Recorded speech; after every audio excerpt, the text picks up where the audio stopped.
I want to move on to something else that popped up in my timeline this week that I think is relevant. And we're going to be talking about the women again, which is 50's favorite topic. Let me put it up on the screen because this is some biblical level of brattiness. I mean, I've seen a lot of bratty stuff. It looks like this girl is trying to do a story or some kind of social media post. Well, I'll just play it. Like, you guys can see this. Let me know if the audio doesn't play when I put this up on the screen, but I think it's set to play. So just have a listen to this. The egg was not on the salmon. So can I please get a new one? I don't want to eat it. Leave already? Why are you even here? You're joking, right? I can't make this up. Why is the egg not on the salmon? You guys can see clearly that I'm not making this up. Like, I can't make this up.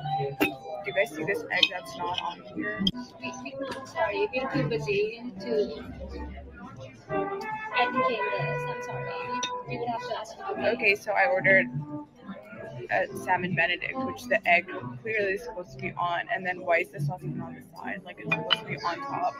Can I just speak to the manager? Like, I'm so sorry. I am the manager. I really don't know who hired you to be a manager, but I can clearly see that you are not, you know, the right person for this job.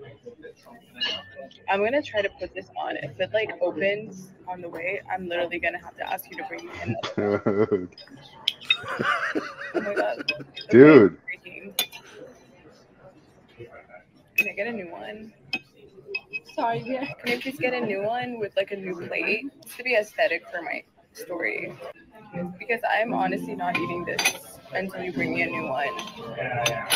Sorry. You're leaving. I'm actually leaving.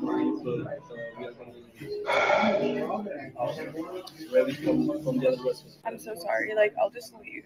You can just serve this to the next person because I didn't eat it yet. But I really appreciate it.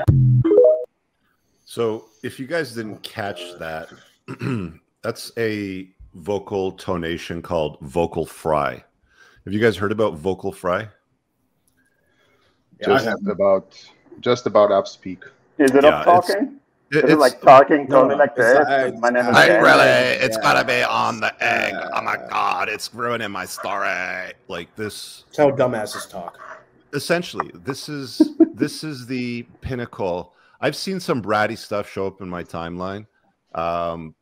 Ian Miles Chong shared this. It says, learned helplessness, entitlement. What's even worse is that she chose to upload this. Well, she's one of these social media influencers that is like, oh, here's a picture of my breakfast.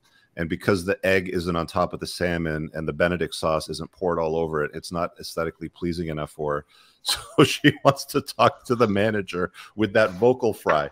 I've seen some biblical levels of brattiness and entitlement, but I think this here tops it for the week. I need to get some kind of like, can somebody make me some kind of like graphic avatar that I can play at the end of endless like brattiness? It would just be epic. Dude, I'm chopping some chives here at the moment, and I made salmon last night, so I think I should probably comment on this. But one of my all-time favorite chefs is a guy called Marco Pierre White, and he is famous for. Somebody complained about the meal in one of his restaurants in London years ago. So he came out and he threw them out of his restaurant. Yeah. He didn't say, oh, sorry. He just said, get out. Go on. He came out straight out with all the dirt all over him. I'm like literally tearing up. It's so funny. You like cooking, right, 50? Yeah, no, that's what I'm doing at the moment. I just got chives in my garden. I'm chopping them up, and I'm going to make eggs. I don't know, eggs with avocado or home-cured bacon or something. One of the hardest places, hardest jobs, and hardest environments you can be in is in a high-level restaurant kitchen. I've worked in two. It's insane. It's almost as bad as in a calling center or a trading floor. You know, like it gets to the level of like a Wolf of Wall Street. Yeah, it's that kind of debauchery because it's long hours, it's hard, it's tough. There's little room for error. Like every single mistake that you do ruins the plate. Like you cannot do like it doesn't take 4 mistakes in a row to ruin a plate. It just takes one. Yeah, and it's you know, I mean, I got trained by a guy up in Massachusetts, and you know, he the restaurant was quiet one night. He told me how to cook chicken, and that's, you know, it's always my gauge on a restaurant is how moist their chicken breast is. And he showed me how to cook it properly. And, you know, he was weighing tables one night and he came back in twice and he said, compliments to the chef on the chicken. Looks like I taught you something. But it's an insanely intense environment. And when that person has no idea what's going on in the back end of that kitchen with dishwashing, supplies, everything. It's mayhem back there trying to bring that to fruition. And, you know, people have said to me in the past, "Oh, why don't you start a restaurant?" I said, "No, it's one of the hardest things. It's one of the hardest things to do." And I spoke to restaurant owners; they don't have any days off. They don't have a day off, and the margins are almost always terrible. Yeah, that's not necessarily true. Well, okay, for 90% of them it is. They're razor thin for the margins. But well, unless it's steaks. You can go to 30%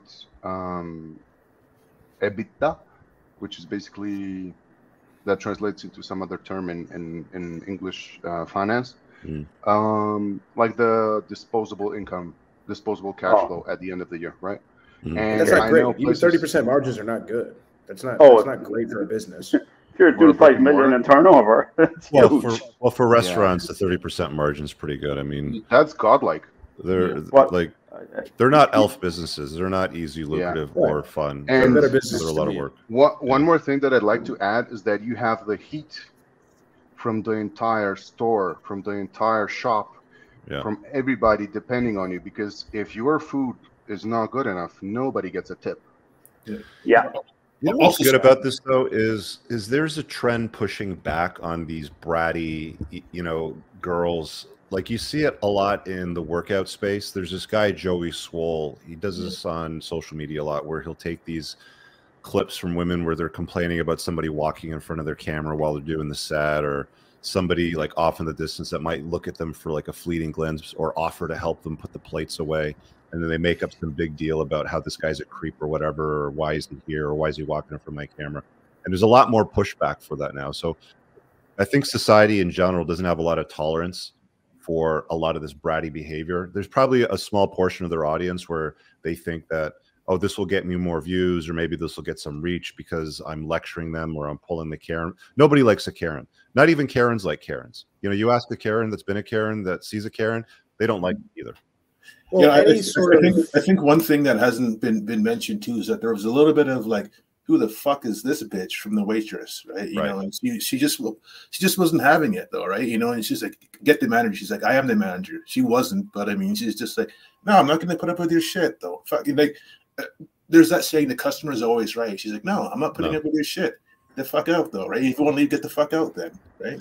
Well, when you think about the type of attention that these women averagely get, it's all about hard eyes, it's all about emojis, it's all about you're so amazing, it's all about how you're so attractive and I love your stuff. So anything that is, it doesn't even have to be to the contrary. Anything that is just not aligned with that worshiping and kissing of their feet, they perceive as a slight. Walking in front of a camera, it's not like the guy kicked it over. There are very few people that record their stuff at the gym. Most people don't do it at my gym. You know, I went to a gym in New York where people only did it because they were power lifters and they needed to look at their forms to make sure they were hitting depth so they could compete. Right. But there are very few people at my gym that it's busy all the time. Parking lot's always full that really record themselves. So it's a very small modicum of people that are actually doing this. So to think that most people are constantly looking out for your tripod to make sure they don't walk in front of it, it's just asinine. Did you guys see that comment that Dan Bilzerian put out earlier this week? Here, I'll put it up on the screen real quick. And for those of you that are listening instead of watching, offering $5K for the best video of someone soccer punting an idiot influencer's tripod camera while they're using it to film in the gym. This is what the internet was made for. This is brilliant. More of that. Yeah. We should crowdfund that. You don't even. I'll pay for it. I really hope you guys enjoyed that clip. If you want to watch the full-length podcast, you can find that over here. That clip's from. If you're newer to the channel, make sure you hit subscribe over here and pin down below in the top comment. You'll find a bunch of useful links to my website, my supplement line, books, and a bunch of other stuff. Have an amazing day. Peace out.